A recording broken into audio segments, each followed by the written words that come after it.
today we'll go through a couple questions from human performance and limitations for the ATPL theory. So let's jump into the first question and delve a bit deeper into the set topics. So a captain is running a laissez-faire cockpit. Well, so remember that there are quite a few different types of cockpit environments that we need to know for HPL. Laissez-faire, the way I always remembered it, is that by definition, laissez-faire comes from a French word "allow to do," or it was originated in economics, meaning a transactions or a market where essentially everyone does what they want without any government interference. So this has been transposed into a cockpit environment where essentially a captain will allow to perform the first officer. The captain will allow the first officer to perform his duties however he sees fit without much interference, the same as it is in the economics space. This is why the laissez-faire cockpit will be the one where captain makes very few suggestions or decisions. And here you can also see there are 4 types of authority grading cockpits. So you can see the autocratic cockpit, the laissez-faire, self-centered, and synergistic. Synergistic, of course, is the one where the crew works together in the best possible way. And autocratic would be the adverse one, where captain is seeing himself as the highest person in authority and makes all the decision by himself. However, the laissez-faire cockpit, like I said, it's where everyone is free to do what they see right. Errors may be classified into 2 major categories, active and latent. Which one of the definitions below relates to latent error? So the 2 types of errors which you also need to know. So of course, active errors are usually the ones that are made on the spot by people who are either flying or controlling flights. So think about ATC or the pilots themselves. And these have almost immediate consequences in their real life. The latent errors are the ones that are made way back, very often can be made by people who are not present in the situation. So, for example, a manufacturer, a maintenance crew, but sometimes as well pilots. For example, if a pilot will put a wrong coordinate into the navigation system, that can lead into catastrophic flight into terrain. This could also be considered a latent error. So, for example, a flight Helios 522, which is a very popular and widely discussed tragedy in aviation, where the Boeing, the manufacturer, decided to put the same sound for 2 different warnings, for takeoff configuration warning and for low cabin pressure warning. So here pilots did not really identify the warning as low pressure. They just thought it's a faulty warning because they were only used to it being in the ground. After the crash, Boeing has changed it. Of course, the catastrophic, the crash has many different reasons and explanations to it. But this is just one example of how you can argue this to be a latent error. So this is an error that occurs immediately before incident accident. This would be an active error, more like an issue stems from a failure in applying an appropriate rule. Unrecognized faults become evident under circumstances. This would be the latent error. Now, a pilot enjoys scuba diving and usually dives in a depth of more than 10 meters. What is the minimum period she should wait after diving to fly unpressurized aircraft to a cruise altitude of 9,000 feet in order to prevent development of decompression sickness? And so the general rule of thumb is that if you're a passenger, you should not fly for 12 hours after scuba diving. And if you're the flight crew, you should not fly the aircraft 24 hours up to 24 hours after scuba diving. So generally remember that if you are diving with equipment, these restrictions should always apply. If you're diving without equipment, these restrictions should apply if you dive for more than 10 meters. So if you don't have any extra oxygen, but you dive below 10 meters, these restrictions will still apply.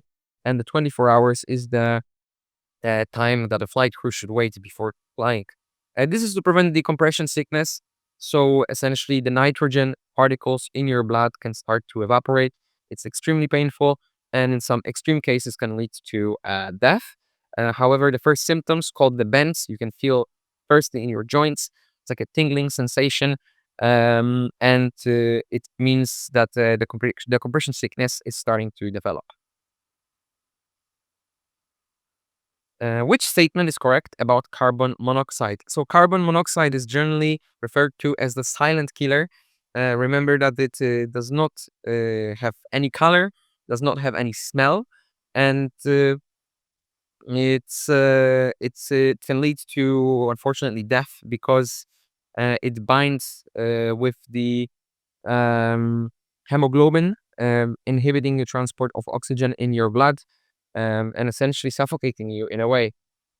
So in these questions, you can see that it's not detected by smell, or it has no vapor or gray smoke, because these cannot really be identified easily. This is why it's always vital to have these electronic detectors at home if you have carbon monoxide heaters, for example. Um, blue coloring around lips and nose, this would refer to hypoxia. In case of carbon monoxide, there's something called a cherry lip color. So in some cases, carbon monoxide poisoning can be identified as a reddish color around the lips, but not blue. And this leaves us with the last question. So dizziness and headaches are possible symptoms of carbon monoxide in this case. Now, question number 5, nonverbal communication. So, nonverbal communication refers generally to all the things that we are communicating to other people without the use of words.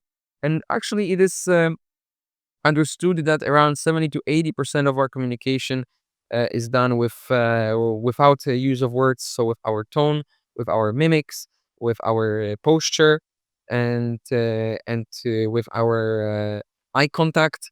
So there are many different characteristics of nonverbal communication that transfer information to whoever we're talking to without necessarily the use of words. And it is very important, like we said, of course, if the nonverbal communication is such a big part of a conversation, it should always be understood, especially in an environment such as the cockpit, where we communicate with the other person almost all the time. And the sterile cockpit, of course, it's something that relates to standard operation procedures of a specific company, and not necessarily a general law. A passenger has an increased rate of breathing. This is because the carbon dioxide in his body. So increased rate of breathing happens when you have increased carbon dioxide, which causes acidity. So both will increase in this case.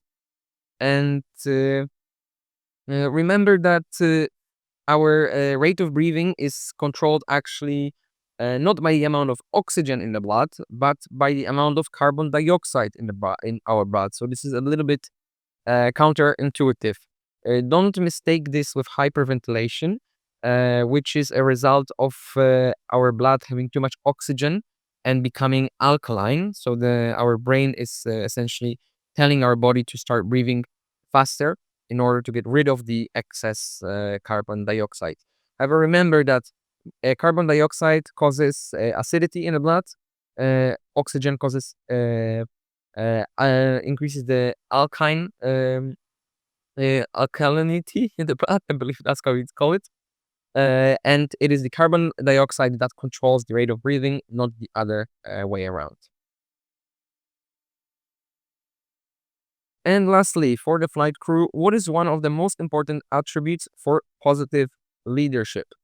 So let's go through these together. So groupthink is a negative thing. This is when you start thinking, you start agreeing with others just because there are more people who agree on a certain thing. So if there's 3 or 4 people in a group and 3 people start to go into a certain direction, you are more inclined to follow them just because there's more people agreeing with a certain topic. It's dangerous and it can lead to catastrophic situations. Risky shift, it refers to a similar thing. It is when we do not feel direct responsibility because there is more of us who are making a decision. So the responsibility is shared and makes us go riskier than we usually would. Cautious shift is I've never heard of it before. And cohesion, of course, this is the term describing everyone agreeing on a certain topic.